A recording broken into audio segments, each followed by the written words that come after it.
Chapter 4. Ang pagtatanghal kay Kristo sa sakit at kamatayan. Ang mabuhay para itanghal si Kristo ay may malaking kabayaran. Hindi na ito nakakagulat.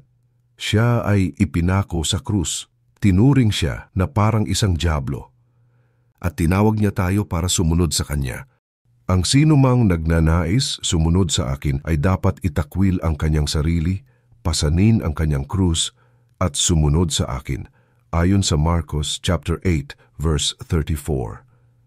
Sinabi niya na malamang ay hindi rin maging mabuti o madali ang mga bagay para sa atin.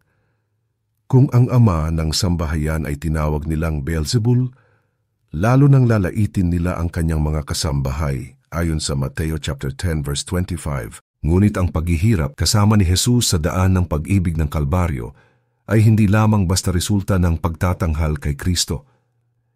Ito rin ang paraan. Siya ang nagiging pinakamataas kapag tayo ay lubos na nasisiyahan sa Kanya. Na kaya nating bitawan ang mga bagay at mga tao, maging ang buhay na ito, at maghirap alang-alang sa pag-ibig. Ang Kanyang kagandahan ay lubusang nagniningning kapag pinahalagahan ng higit sa kalusugan at kayamanan at sa mismong buhay. Alam ito ni Jesus. Alam niya na ang paghihirap, maging ito man ay maliit na pagtitiis o nakakatakot na pagpapahirap, ang magiging daan sa panahong ito para siya ay malinaw na makita bilang pinakamataas o pinakadakila. Iyan ang dahilan ng pagtawag niya sa atin dito. Mahal niya tayo. At hindi ibig sabihin nito na bibigyan niya tayo ng higit na kahalagahan o gagawin niyang madali ang buhay. Ang ibig sabihin nito ay pagbibigay sa atin ng kakayahan na ikatuwa o ikalugod na bigyan siya ng pinakamataas na kahalagahan habang panahon, anuman ang maging kabayaran. Ipinagmamalaki natin ang krus kapag ito'y ating pinapasan. At napakalaki ng kabayaran nito para sa atin. Ang normal na pamumuhay Kristiyano ay iyong ang ipinagmamalaki lamang ay ang krus. Ang nagliliyab na sentro ng kaluwalhatian ng Diyos at ginagawa ito habang pinapasan ang krus. Ang hindi magpasan ng sarili niyang krus at sumunod sa akin ay hindi maaaring maging alagad ko, ayon sa Lucas chapter 14 verse 27. Ang pagpasan sa krus ay ang paraan upang tayo ay lalong maging malaya na ipagmalaki ang krus. Ang paghihirap ay disenyo ng Diyos sa mundong ito na nakababad sa kasalanan mula sa Roma sa chapter 8 verses 20. Ipinapakita nito sa mundo ang pagiging kakilakilabot ng kasalanan. Pinarurusahan nito ang kasamaan ng kasalanan para sa mga hindi naniniwala kay Kristo. Sinisira nito ang kapangyarihan ng kasalanan para sa mga pumapasa ng kanilang krus at sumusunod kay Jesus. At dahil ang kasalanan ay pagmamaliit sa dakilang kaluwalhatian ng Diyos, ang paghihirap na sumisira sa kapangyarihan nito ay isang napakalaking habag. Ang anumang bagay na nagdudulot sa atin na lalo pang masiyahan, na labis na pahalagahan ng Diyos, ay tanda ng kanyang habag. Sapagkat wala nang higit pang kagalakan kaysa sa kagalakan sa kadakilaan ng Diyos. At kung kailangan nating maghirap para makita at namnamin ito ng mas malalim, ang paghihirap kung gayon ay isang kahabagan. At ang pagtawag ni Kristo na pasanin ang ating krus at samahan siya sa landas ng Kalbaryo ay pag-ibig. Ang radikal na libro ni Bonhoeffer para sa aking henerasyon. Si Dietrich Bonhoeffer ay isang regalo para sa aking henerasyon ng mga estudyante. Dalangin ko na ang kanyang mahalagang mensahe ay madiskubre muli sa bawat henerasyon. Kahit namatay siya sa edad na 39, hindi na sayang ang buhay niya. Ang kanyang buhay at kamatayan ay patuloy na nagsasalita ng may kapangyarihan.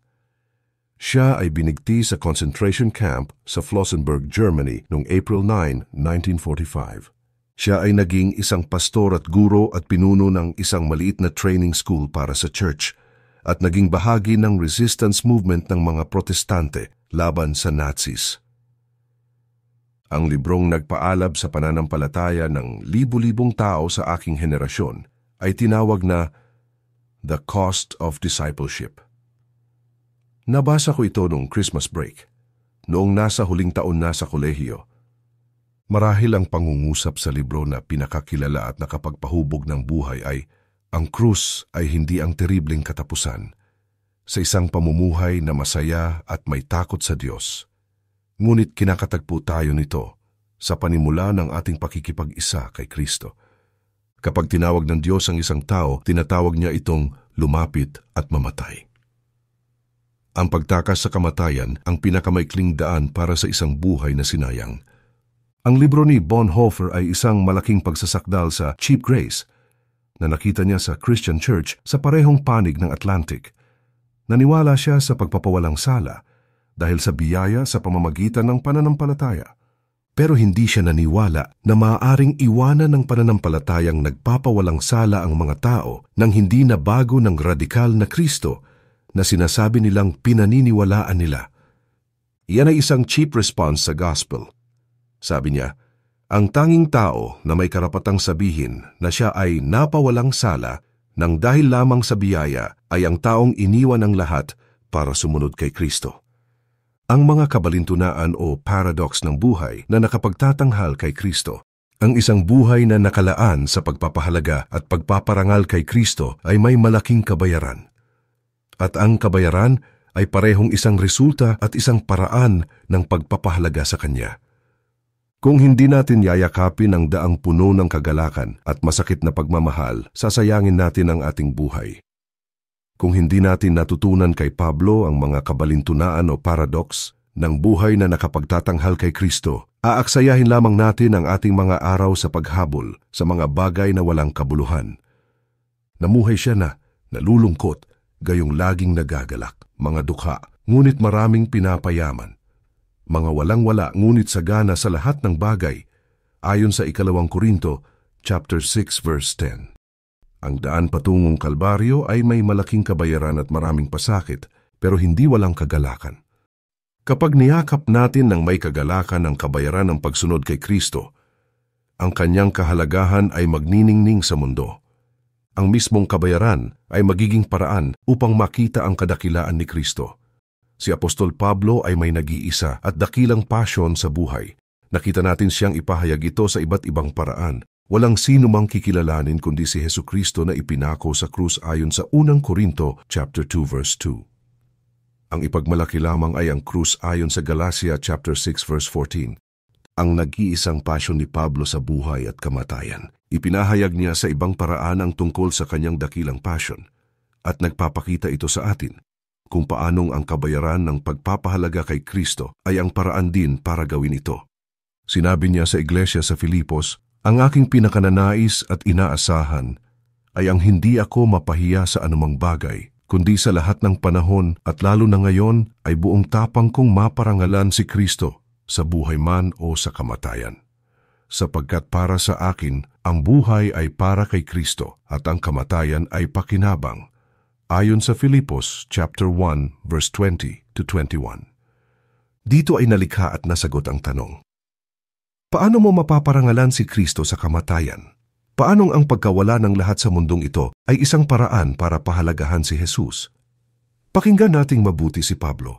Tinawag tayo ni Kristo na mamuhay para sa kanyang kaluwalhatian at mamatay para sa kanyang kaluwalhatian. Kung alam natin kung paano mamatay ng mabuti, malalaman natin kung paano mamuhay ng mabuti. Pareho itong pinapakita ng talata. Muli nating nakita ang nag-iisang pasyon ni Pablo sa buhay na si Kristo ay maparangalan sa aking katawan, sa buhay man o kamatayan. Kung si Kristo ay hindi napahalagahan ng nararapat sa ating mga buhay, nasayang lamang ang mga ito. Tayo ay nabubuhay upang ipakita siya sa mundo sa kung ano talaga siya, kahanga-hanga.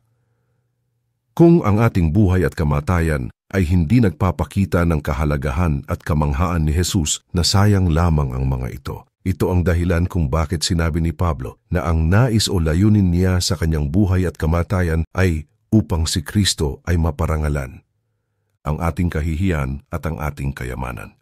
Pansinin mong ginawa itong malinaw ni Pablo sa hindi pangkaraniwang paraan sa verse 20. Ang aking pinakananais at inaasahan ay ang hindi ako mapahiya sa anumang bagay. Huminto ka muna dito sandali. Ang kahihiyan ay ang kakilakilabot na pakiramdam ng guilt o pagkabigo kapag hindi ka nakaabot sa inaasahan sa iyo ng mga taong pinakananais mong pumuri sa iyo. Ito ang nararamdaman ng malit na bata sa Christmas program kapag nakalimutan niya ang kanyang linya at puno na ng luha ang mata niya at tila walang katapusan ang katahimikan at ang ibang mga bata ay humahagikik na sa tawa. Naalala ko ang ganitong mga nakakatakot na pagkakataon o maaari ring ang kahihiyan ay ang pakiramdam ng presidente kapag naipalabas na ang mga secret tapes at ang masasamang pananalita at panlilinlang ay nalantad na at siya ay nakatayo na hiyang-hiya at guilty sa harap ng mga tao. Ano ngayon ang kabaligtaran ng kahihiyan? Ito ay kapag naalala na ng bata ang kanyang linya at narinig ang mga palakpakan. Ito ay kapag namuno ng mabuti ang presidente at naihalal muli. Ang kabaligtaran ng pagkapahiya ay ang maparangalan. Oo, karaniwan ay ganun nga. Pero si Pablo ay hindi isang karaniwang tao. At dapat nga sa mga Kristiyano na hindi maging karaniwang tao. Para kay Pablo, ang kabaligtaran ng pagkapahiya ay hindi ang maparangalan siya, kundi ang maparangalan si Kristo sa pamamagitan niya. Ang aking pinakananais at inaasahan ay ang hindi ako mapahiya sa anumang bagay, ngunit upang maparangalan si Kristo sa aking katawan. Kung ano ang minamahal mo, ay siyang nagtatakda kung ano ang ikinahihiya mo. Kung ang nais mo ay para pahalagahan ka ng tao, mahihiya ka kapag hindi ka nila pinahalagahan. Ngunit kung ang nais mo ay ang pahalagahan ng mga tao si Kristo, makakaramdam ka ng pagkahiya kung siya ay minaliit dahil sa iyo. At mahal ni Pablo si Kristo ng higit sa kahit ano o sino paman. Ngunit dahil kay Kristo, ang mga bagay na pinapahalagahan ko noon ay itinuring kong walang kabuluhan ngayon. Oo, itinuturing kong walang kabuluhan ang lahat ng bagay bilang kapalit ng lalong mahalaga ang pagkakilala kay Kristo Jesus na aking Panginoon. Ayon sa Filipos chapter 3 verse 7-8. Kapag ang isang bagay ay napakahalaga sa iyo at minamahal mo ang kagandahan nito o kapangyarihan o pagiging kakaiba nito, nais mong tawagin din ang pansin ng iba para rito at gisingin din sa kanila ang katulad na kagalakan. Iyan ang dahilan kung bakit ang nag-iisa at dakilang layunin ni Pablo sa buhay ay ang maitanghal si Kristo. Walang hanggan ang kahulugan at kahalagahan ni Kristo kay Pablo, kaya ninais ni Pablo na makita at namnamin din ng iba ang kahalagahang ito. Iyan ang ibig sabihin ng itanghal si Kristo para maipakita ang kalakihan ng kanyang kahalagahan. Hindi ba ginagawang imposible ng kamatayan ang maparangalan ng Diyos? Ngunit paano kung may tumutol kay Pablo sa puntong ito at sabihing, Pablo, nakikita namin kung gaano kahalaga si Kristo sa iyo, kung paano mo na-enjoy ang inyong fellowship, kung paano niya pinagbunga ang iyong ministry, at kung paano kanya iniligtas mula sa espiritual na pagkawasak. Pero ano ang magiging kahalagahan ng lahat ng iyan sa oras ng kamatayan? Nasaan ngayon ang kahalagahan ni Kristo? Kung ang buhay mo ang naging kabayaran ng pagiging Kristiyano, paano kanyan matutulungan na pahalagahan si Kristo? Hindi ba niya nanakawin sa iyo ang mismong buhay na maaring magtanghal sa Kanya? Kaya idinagdag ni Pablo sa dulo ng verse 20 na ang pinakananais at inaasahan niya ay maparangalan si Kristo sa aking katawan, sa buhay o kamatayan man, ayon sa Filipos chapter 1 verse 20. Ang kamatayan ay isang panganib, kung binibigo nito ang iyong pangunahing layunin. Ang kamatayan ay nakakatakot kung nagbabanta itong nakawin sa iyo kung ano ang lubos na pinahahalagahan mo. Ngunit si Kristo ang lubos na pinahahalagahan ni Pablo at ang kanyang layunin ay maitanghal si Kristo. At nakita niya ang kamatayan hindi bilang pagkabigo sa layuning iyon, kundi bilang isang okasyon para sa katuparan nito. Buhay at kamatayan. Parang ang mga ito ay lubos na magkasalungat, magkalaban, magkaaway. Pero para kay Pablo at para sa lahat ng nakikibahagi sa kanyang pananampalataya, mayroong pagkakaisa dahil ang katulad na dakilang pagnanais ay natupad, ang maparangalan si Kristo sa katawang ito sa ating mga katawan, sa buhay man o sa kamatayan.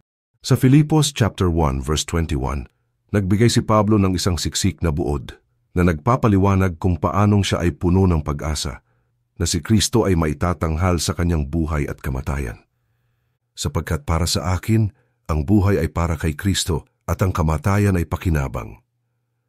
Pagkatapos, Sa verses 22 to 26 ay ipinaliwanag ni Pablo ang parehong bahagi ng pahayag na ito, upang makita natin ng mas detalyado kung paano napaparangalan si Kristo sa buhay at sa kamatayan. Tingnan natin ito ng isa-isa. Ang pagkadiskubre ni Pablo sa sikreto ni Pedro. Una, para sa akin ang kamatayan ay pakinabang. Napapaisip ako kung kasama sa mga usapan ni na Pablo at Pedro sa Jerusalem ang tungkol sa kamatayan. Iniisip ko kung sinabi ba ni Pedro kay Pablo ang tungkol sa kanyang karanasan na nakasulat sa Juan chapter 21. Noong pagkatapos na muling mabuhay ni Jesus ay sinabi niya kay Pedro, "Noong bata ka pa, ikaw ang nagbibihis sa iyong sarili at pumupunta ka kung saan mo gusto.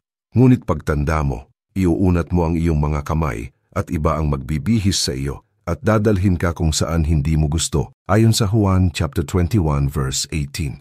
At pagkatapos ay idinagdag ni Juan ang paliwanag na ito sa kanyang gospel, sinabi niya ito upang ipahiwatig kung paano mamamatay si Pedro at kung paano niya luluwalhatiin ang Diyos, ayon sa Juan chapter 21 verse 19.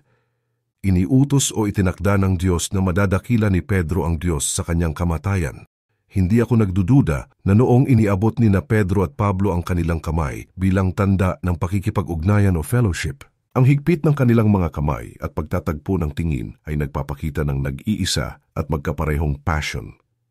Ang maitanghal si Kristo na ipinako sa krus ang nag-aalab na sentro ng kaluwalhatian ng Diyos kahit sa kamatayan. Ngunit paano natin mapaparangalan si Kristo sa kamatayan? O sa ibang salita, paano tayo mamamatay upang sa ating kamatayan ay makikita ang walang makahihigit na kahalagahan ni Kristo? Ang sagot ni Pablo sa Filipos chapter 1 ay nakita, una, sa koneksyon sa pagitan ng verse 20 at verse 21.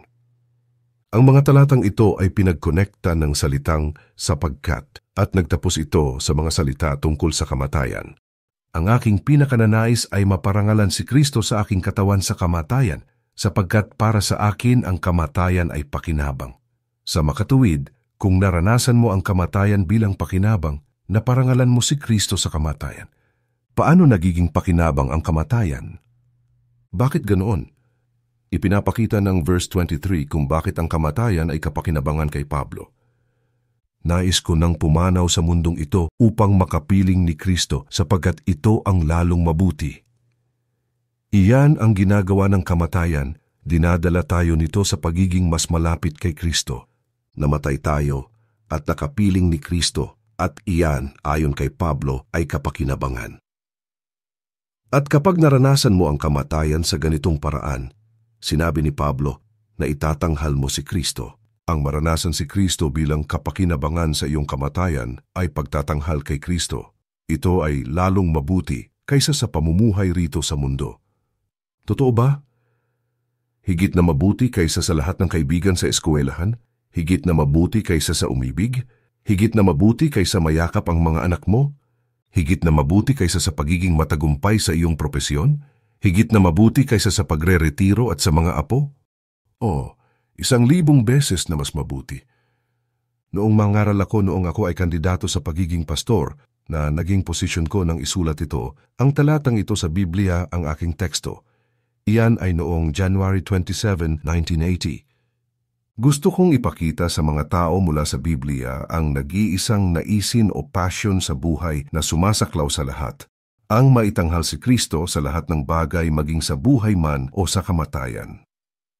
Sa puntong ito ng mensahe ay lumabas ang katanungan, ang kamatayan ba ay higit na mabuti kaysa sa buhay?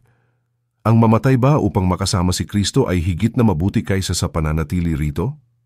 Sinabi ko sa kanila, kung hindi ko iyan pinaniniwalaan, paano ako magtatangkang naisin ang maging pastor kahit saan, lalo pa nga sa Bethlehem Baptist Church, kung saan ang 108 na miyembro ay lagpas na sa 80 ang edad at ang 171 ay higit sa 65, pero naniniwala ako dito at sinasabi ko sa bawat matandang mananampalataya sa church na ito, taglay ang lahat ng autoridad ng mga apostol ni Kristo, ang pinakamabuti ay paparating pa lang. At hindi ko tinutukoy ang malaking pensyon o isang magarang kondominium. Ang tinutukoy ko ay si Kristo. Sa unang 1 taon at kalahati ng aking ministry, karaniwan ay isang funeral service sa bawat 3 linggo ang dinaluhan ko para magbigay ng mensahe.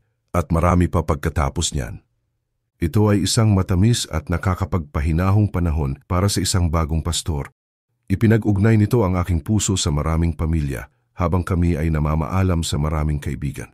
At naniniwala kami na mabuti at matagumpay ang pamamaalam na iyon. Paano mamatay ng mabuti? Sa ngayon ay ito ang natutunan natin sa Filipos chapter 1, ang kamatayan, ito man ay dahil sa natural na dahilan o dahil sa pag-uusig, ay isang paraan upang pahalagahan ng higit si Kristo. Kung tayo ay maghirap o mamatay sa pagsunod kay Kristo, ang kabayaran sa pagsunod sa Kanya ay hindi lang isang resulta ng pagpapahalaga sa Kanya, kundi isang paraan din nito. Ipinapakita ng kamatayan kung nasaan ang kayamanan natin. Ang paraan ng kamatayan natin ay nagpapakita ng kahalagahan ni Kristo sa mga puso natin. Si Kristo ay napaparangalan sa aking kamatayan kapag ako ay nagagalak sa Kanya sa aking kamatayan. Kapag naranasan ko ang kamatayan bilang pakinabang dahil nakamit ko siya, o para sabihin sa ibang paraan, ang kahulugan ng pagpupuri kay Kristo ay pahalagahan si Kristo. Si Kristo ay mapupuri sa aking kamatayan kung sa aking kamatayan siya ay napahalagahan ng higit sa buhay. Sinabi ni Jesus, ang umiibig sa kanyang ama o ina ng higit sa akin ay hindi karapat-dapat sa akin. Ang umiibig sa kanyang anak ng higit sa akin ay hindi karapat-dapat sa akin, ayon sa Mateo chapter 10, verse 37. Kapag dumating ang oras para kunin na ang lahat sa atin maliban kay Kristo, maitatanghal natin siya sa pagsasabi na sa Kanya ay nasa akin na ang lahat at higit pa, ang mamatay ay pakinabang. Kapag natutunan nating mamatay katulad nito, magiging handa tayong mabuhay, at kung hindi, sasayangin natin ang ating mga buhay. Karamihan sa atin ay mayroong ilang taon para mabuhay bago tayo lumisan para makasama si Kristo. Kahit ang pinakamatanda sa atin ay dapat na magtanong nito. Kung mahal natin si Kristo, paano siya maitatanghal sa aking kilos at ugali ngayong hapon, ngayong gabi, ngayong linggo? Kaya dadako tayo sa isa pang bahagi ng Filipos chapter 1 verse 21. Sapagkat para sa akin, ang buhay ay para kay Kristo. Ang buhay ay para kay Kristo. Ano ang ibig sabihin ni Pablo sa ang buhay ay para kay Kristo? Sinimulan niya ang kanyang paliwanag sa verse 22. Kung ako'y mananatiling buhay, ito'y kapaki-pakinabang, sapagkat marami pa akong magagawang mabubuting bagay. Ngunit iyan ay kakatuwang paliwanag. Ang buhay ay para kay Kristo ay naging ang mabuhay ay makagawa ng mabubuting bagay. Ano ang bungang mula sa paggawa ni Pablo at paano naging ang buhay ay para kay Kristo? Ang sagot ay nagmumula sa verses 24 to 26. Sinabi ni Pablo sa verse 22, kung ako'y mananatiling buhay, ito'y kapaki-pakinabang sapagkat marami pa akong magagawang mabubuting bagay. Hindi ko ngayon malaman kung alin ang aking pipiliin. Ngayon ay sinabi niya sa verse 24, ngunit alang-alang sa inyo, mas kailangan pang manatili ako sa buhay na ito. Kaya kitang-kita na ang bungang nilikha ng buhay ni Pablo ay hindi para sa kanyang sarili lamang, kundi kinakailangan alang-alang sa mga mananampalataya sa Filipos. Kaya ang buhay ay para kay Kristo. Ngayon ay naging, para sa akin ang mabuhay ay lumikha ng mga bungang kailangan ninyong lahat. Pagkatapos ay sinabi ng verse 25 sa atin kung ano ang bungang ito na kailangan ng church at siyang lilikhain ng buhay ni Pablo. Natitiyak kung ako'y mabubuhay pa at makakasama ninyong lahat upang matulungan kayong magpatuloy ng may kagalakan sa inyong pananalig sa Panginoon. Kaya unti-unti ay nakikita natin ang paglilinaw ni Pablo sa kanyang ibig sabihin na ang buhay ay para kay Kristo. Una, nangangahulugan itong ang aking buhay ay nakatakda para mamunga ayon sa verse 22. Pangalawa, ang aking buhay ay nakalaan sa paglikha ng bunga na siyang kinakailangan ninyo, ayon sa verse 24. Pangatlo, ang aking buhay ay nakalaan upang dagdagan ang inyong pananampalataya at tulungan itong umapaw ng may kagalakan, ayon sa verse 25. Ngayon, ang mahalagang tanong ay, bakit sa isip ni Pablo ay parehas lamang ang sabihin na, para sa akin ang buhay ay para kay Kristo at ang aking buhay ay nakalaan sa inyong paglago at kagalakan sa pananampalataya? Sa tingin ko, ang dalawang pahayag na iyon ay magkapareho para kay Pablo sa kontekstong ito. Ako ay nabubuhay para sa inyong pananampalataya. Para makita ito, kailangan natin ng definition ng pananampalataya. Ang ordinaryong pananampalataya ay maaaring mga hulugan ng pagtitiwala o kumpiyansa na ibibigay mo sa isang tao na nagbigay ng magandang patunay ng kanyang pagiging maaasahan at kahandaan at kakayahan para ibigay ang iyong pangangailangan. Pero merong twist kapag si Jesucristo ang object of faith, siya mismo ang kailangan natin. Kung pinagtitiwalaan lamang natin si Kristo na ibigay sa atin ang mga kaloob at hindi mismo ang kanyang sarili bilang kasiyasiya sa lahat na regalo, hindi natin siya pinagkakatiwalaan sa paraan na nagbibigay karangalan sa kanya bilang ating kayamanan. Ang pinararangalan natin ay iyon lamang mga kaloob, ang mga iyon ang talagang gusto natin, hindi siya.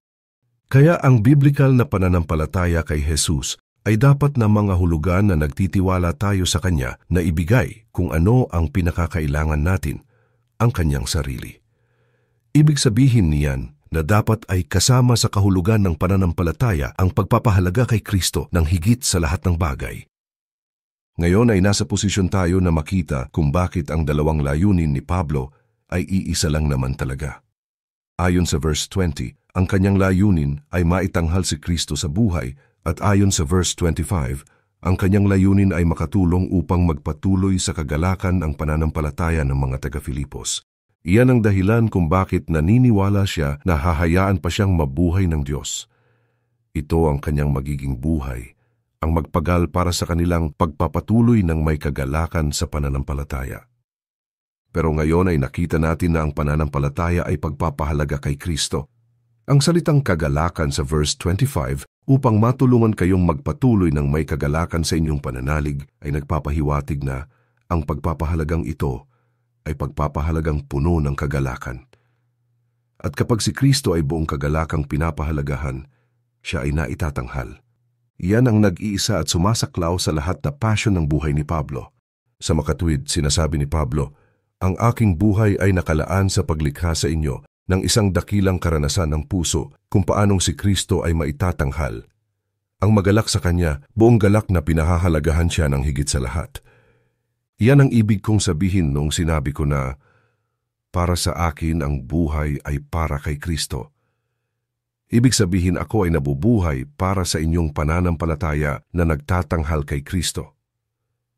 Ang buhay Kristiyano ay maraming kamatayan. Magiging isang malaking pagkakamali sa puntong ito kung ihihiwalay natin ang paraan ng pagpaparangal kay Kristo sa kamatayan mula sa paraan ng pagpaparangal kay Kristo sa buhay. Ang dahilan kung bakit ito magiging isang pagkakamali ay dahil ang buhay ng isang Kristiyano ay may kasamang maraming kamatayan. Sinabi ni Pablo, walang araw na di ako nabibingit sa kamatayan. Sinabi ni Jesus, ang sinumang nagnanais sumunod sa akin ay kinakailangang itakwil ang kanyang sarili, pasanin araw-araw ang kanyang krus at sumunod sa akin, ayon sa Lucas chapter 9 verse 23. Ang araw-araw na buhay Kristiyano ay araw-araw na kamatayang Kristiyano. Ang kamatayang iniisip ko ay pagiging patay sa kaginhawaan at seguridad at reputasyon at kalusugan at pamilya at kaibigan at kayamanan at bayan. Ang mga ito ay maaaring kuhanin sa atin anumang oras sa ating pagsunod kay Kristo. Ang mamatay araw-araw sa paraang katulad ni Pablo ay ang yakapin ang buhay na ito ng kawalan alang-alang kay Kristo at ituring ito bilang pakinabang. Sa makatwid, ang paraan para ating maparangalan si Kristo sa kamatayan ay ang pahalagahan si Jesus ng higit sa biyaya ng buhay, at ang paraan para maparangalan si Kristo sa buhay ay ang pahalagahan si Jesus ng higit sa mga biyaya ng buhay. Ito ang dahilan kung bakit ginamit ni Pablo ang parehong salita na pakinabang na may ugnayan kay Kristo sa kamatayan at may ugnayan kay Kristo sa buhay. Hindi lamang niya sinabi na ang mamatay ay pakinabang, kundi sinabi niya na, ngunit dahil kay Kristo, ang mga bagay na pinapahalagahan ko noon ay itinuring kong walang kabuluhan ngayon. Oo, itinuturing kong walang kabuluhan ang lahat ng bagay bilang kapalit ng lalong mahalaga, ang pagkakilala kay Kristo Jesus na aking Panginoon. Ang lahat ng bagay ay ipinalagay kong walang kabuluhan at itinuring kong basura, makamtan ko lamang si Kristo. ayon sa Filipos chapter 3 verse 7 to 8. Ang sakit at kasiyahan bilang mga paraan para itanghal si Kristo.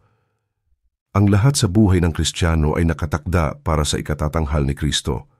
Ito ay maaring mangyari sa pamamagitan ng kasiyahan at maaari itong mangyari sa pamamagitan ng sakit. Ang focus natin dito ay sakit o paghihirap.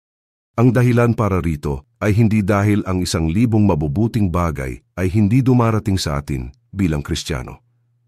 At hindi rin para hindi sila i-enjoy bilang mga regalo ng Diyos at luwalhatiin siya ng may pasasalamat. Dapat nating gawin iyon. Iyan ang itinuturo ng Bible.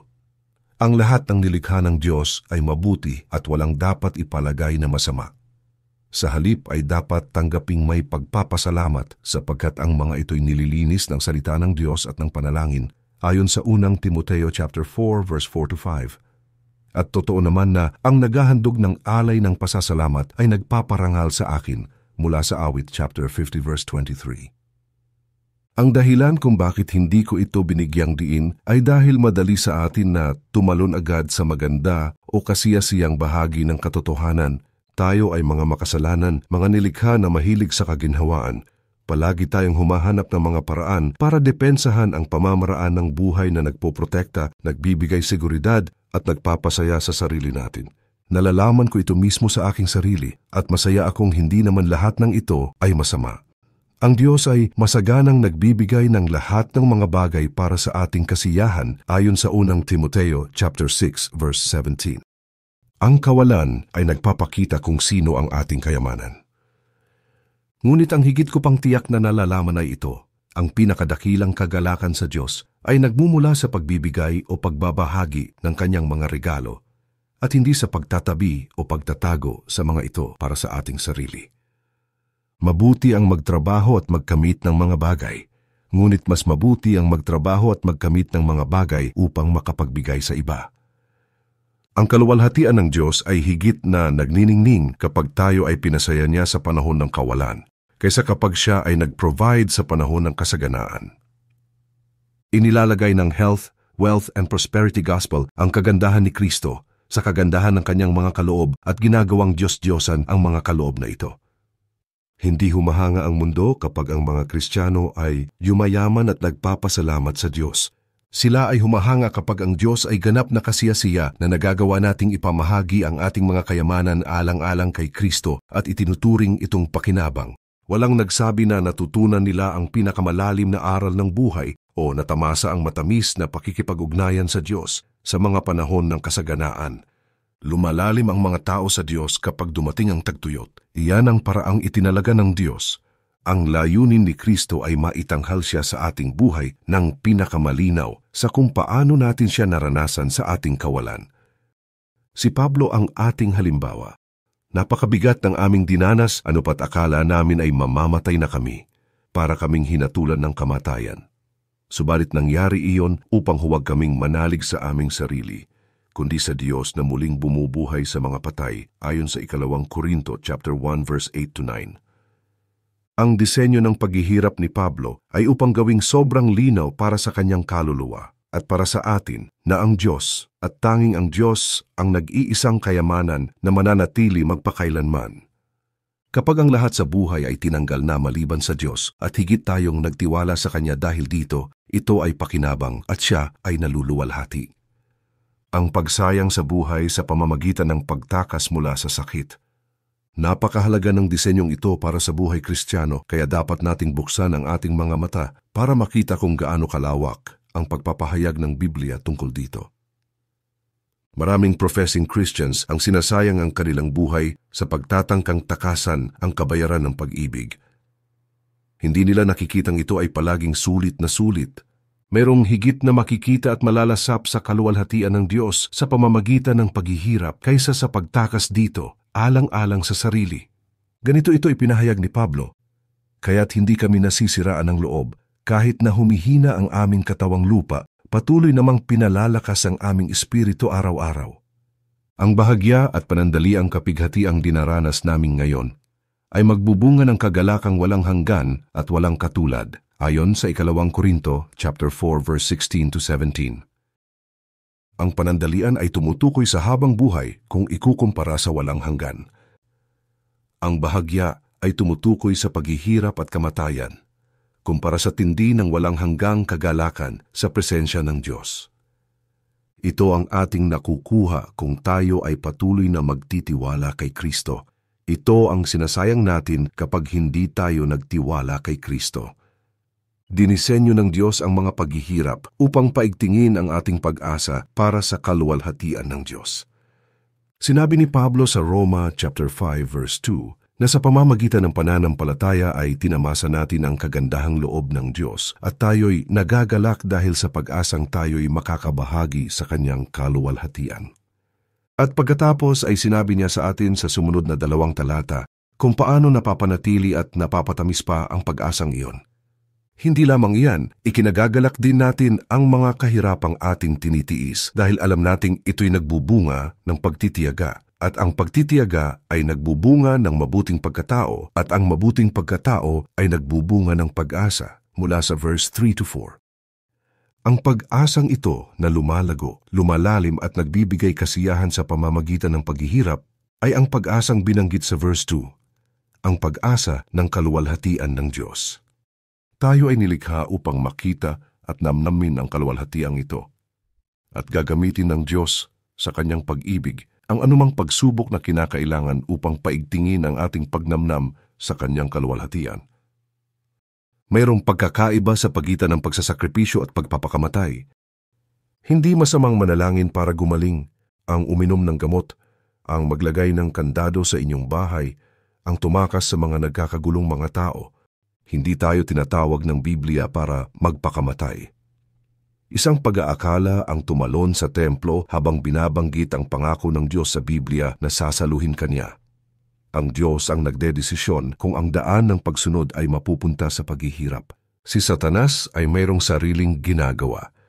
Gustong-gusto niyang gawin tayong miserable at laging nagtatangkang sirain ang ating pananampalataya. Ngunit ang Diyos ay sovereign o makapangyarihan kay Satanas at lahat ng layunin ni Satanas para sirain ang mga Kristiyano ay dinisenyo ng Diyos para sa ikabubuti ng kanyang mga anak at para sa kaluwalhatian ng kanyang pangalan. Kaya tama lamang na tumakas at tama rin na manatili. Ang isa ay maaring tumakas at ang isa ay maaring magtiis ng paghihirap.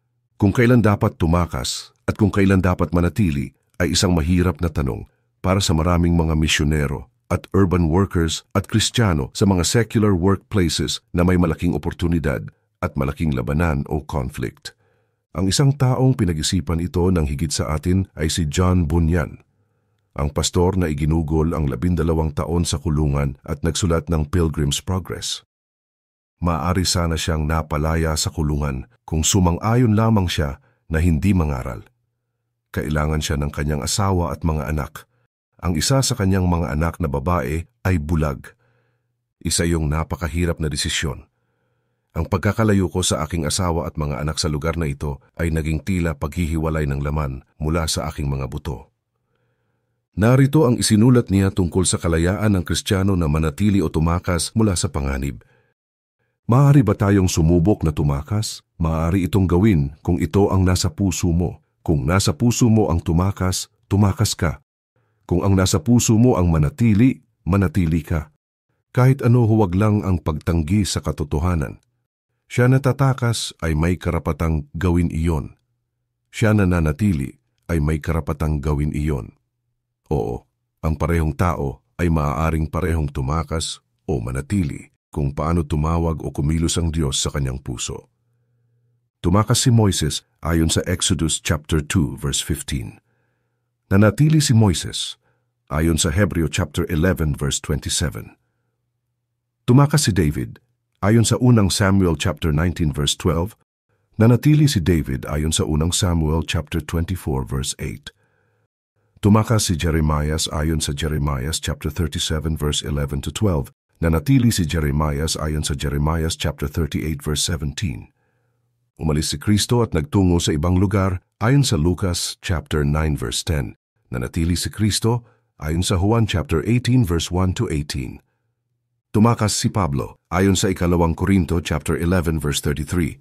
Nanatili si Pablo ayon sa Gawa chapter 20 verse 22 to 23. Mayroong ilang mga panuntunan sa kasong ito. Ang tao mismo ang pinakamainam na humatol ayon sa kanyang pangkasalukuyang kalakasan. At kung anong bigat mayroon ang argumentong ito, o iyon na nasa kanyang puso upang manatili o tumakas. Huwag kang tumakas dahil sa laki ng takot, kundi dahil ang pagtakas ay isang utos ng Diyos. Pagbubukas ng pintuan para sa pagtakas ng ilan, pintuan na binuksan ng providence ng Diyos, at pagtakas na sinang-ayunan ng salita ng Diyos. Mateo chapter 10 verse 23. Kung sa gayon sa iyong pagtakas ikaw ay nadakip, huwag magalit sa Diyos o sa tao. Hindi sa Diyos, dahil ikaw ay kanyang lingkod, ang buhay mo at lahat sa iyo ay sa Kanya. Hindi sa tao, dahil siya ay tungkod lamang ng Diyos, at itinalaga rito para gawan ka ng mabuti. Nakatakas ka ba? Magalak ka. Nahuli ka ba? Magalak ka. Ibig kong sabihin magalak ka kung anuman ang kahinatnan ng mga bagay, sapagkat ang timbangan ay nananatili pa rin sa kamay ng Diyos. Ang pangako at disenyo ng Diyos. Pero pagkatapos ng lahat, malinaw ang pangako at disenyo ng Diyos para sa mga taong hindi sinayang ang kanilang buhay. Gayon din naman, ang lahat ng nagnanais mamuhay ng matuwid bilang tagasunod ni Kristo Jesus ay daranas ng mga pag-uusig, ayon sa 2 Timoteo chapter 3 verse 12. At kapag huminto ang mga pag-uusig, ang pagdaing ng panahong ito ay mananatili. At hindi lamang ang sanglilikha, kundi tayong mga tumanggap na ng Espiritu bilang unang kaloob mula sa Diyos, ay dumaraing din habang hinihintay natin ang paghahayag ng ating pagiging mga anak ng Diyos at ang pagpapalaya sa ating mga katawan, ayon sa Roma chapter 8 verse 23. Hindi maiiwasan na tayo ay daraing. Katulad ng sinabi ni Pablo, nalulungkot gayong laging nagagalak ayon sa 2 Korinto chapter 6 verse 10. Iyan ang pangako. Narito ang disenyo. Sinabi ni Jesus kay Pablo na noon ay dumaranas ng sakit at sa ating lahat na pinahahalagahan siya ng higit kaysa buhay na malaya sa sakit. Ang kagandahang loob ko ay sapat na para sa iyo, sapagkat lubusang nahahayag ang aking kapangyarihan kapag ikaw ay mahina. Ayon sa 2 Korinto chapter 12 verse 9. Maraming professing Christians ang magagalit sa disenyong ito. Maaari pa nga nilang isigaw, wala akong pakialam sa pagkahayag ng iyong kapangyarihan. Ako ay dumaranas ng sakit. Kung mahal mo ako, alisin mo ito sa akin. Hindi ito ang naging tugon ni Pablo. Natutunan ni Pablo kung ano ang pag-ibig. Ang pag-ibig ay hindi ang pahalagahan tayo ng higit ni Kristo o ang gawing madali ang buhay. Ang pag-ibig ay paggawa kung ano ang nararapat niyang gawin, malaki man ang kapalit sa kanyang sarili, upang bigyan tayo ng kakayahang masiyahan sa pagpapahalaga sa kanya magpakailanman. Kaya tumugon si Pablo sa disenyo ni Kristo, kaya't buong galak kong ipagmamalaki ang aking mga kahinaan upang manatili sa akin ang kapangyarihan ni Kristo. Alang-alang kay Kristo, ako'y may kasiyahan sa gitna ng mga kahinaan, mga pagkutya, mga kahirapan, pag-uusig at kagipitan, sapagkat kapag ako ay mahina, doon ako nagiging malakas, ayon sa 2 Korinto chapter 12 verse 9 to 10. Ang walang hanggang kagalakan ay nasa daan ng Kalbaryo. Lubhang kalunos-lunos na pagsasayang, kapag ang mga tao ay tumalikod mula sa daan ng Kalbaryo ng pag-ibig at paghihirap. Ang lahat ng kayamanan ng kaluwalhatian ng Diyos kay Kristo ay nasa daang iyon. Ang lahat ng matamis na pakikipag-ugnayan kay Jesus ay naroon, lahat ng kayamanan ng katiyakan, lahat ng lubos na kagalakan, lahat ng malinaw na pagtingin sa walang hanggan, lahat ng pinakamarangal na samahan, lahat ng mapagpakumbabang pag-ibig, lahat ng pinakamagiliw na kilos ng mapagpatawad na kabutihan, lahat ng pinakamalalim na pagkadiskubre ng salita ng Diyos, lahat ng pinakataimtim na panalangin. Lahat ng mga ito ay naroon sa daan patungong Kalbaryo kung saan naglalakad si Jesus kasama ng kanyang mga tagasunod. Pasanin mo ang iyong krus at sumunod kay Jesus. Sa daang ito, at tanging sa daang ito, ang buhay ay si Kristo at ang kamatayan ay pakinabang. Ang buhay sa bawat iba pang daan ay sinayang na buhay.